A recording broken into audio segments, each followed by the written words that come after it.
ఈ అసమర్థ ప్రభుత్వాన్ని దించేయకుండా ఈ పాదయాత్రలు ఏమిటని చంద్రబాబును ఘాటుగా ప్రశ్నించారు షర్మిల. ప్రజల సమస్యలు పోవాలనే చిత్తశుద్ది ఉంటే తక్షణమే అవిశ్వాసం పెట్టాలని డిమాండ్ చేశారు.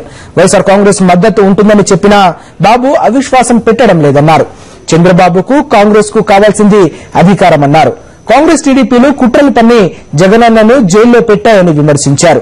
11 కిలోమీటర్ల పాటు సాగిన షర్మిల 19వ రోజు పాదయాత్ర సోమవారం వజ్ర కరూరులో ముగిసింది. ఒక్కటే కాదు, సూటిగా అడుగుతున్నాం, మీకు చిత్తశుద్ధి ఉంటే, మీ పాదయాత్రకు చిత్తశుద్ధి ఉంటే, మీ పార్టీకి చిత్తశుద్ధి ఉంటే పాదయాత్రలు మానేసి రైతుల్ని, ఈ రాష్ట్ర ప్రజల్ని ఇంత కష్టపెడుతున్న ఈ ప్రభుత్వాన్ని అవిశ్వాసం పెట్టి ఎందుకు దించారు అని వైఎస్ఆర్ కాంగ్రెస్ పార్టీ కూడా మద్దతు ఇస్తుంది. జింతేద్దాం రండి అంటే అవిశ్వాసం పెట్టడట, ఈ ప్రభుత్వాన్ని దించేయడట. వారితో నీచమైన కుమ్మక్కు రాజకీయాలు ఈరోజు చంద్రబాబు నాయుడు గారు చేస్తున్నారు. వారి తపన ఒకటే, చంద్రబాబు నాయుడు గారికైనా కాంగ్రెస్ కైనా కావాల్సింది అధికారం. దానికోసం ఏమైనా చేస్తారు.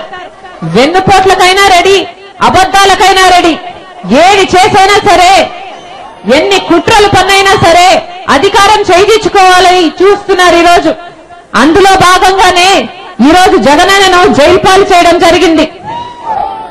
అబద్ధపు కేసులు పెట్టి 2 పార్టీలు కలిసి వెళ్లి అబద్ధపు కేసులు పెట్టి విచారణ అనే పేరుతో ఈరోజు బెయిల్ కూడా రాకుండా విశ్వ ప్రయత్నాలు చేస్తూ జగనన్న వర్షం, వాగులు ఏవీ మరో ప్రజా ప్రస్థానాన్ని ఆపలేకపోతున్నాయి. చినుకులు చిరునవ్వుతో షర్మిల వెంట నడుస్తున్నాయి.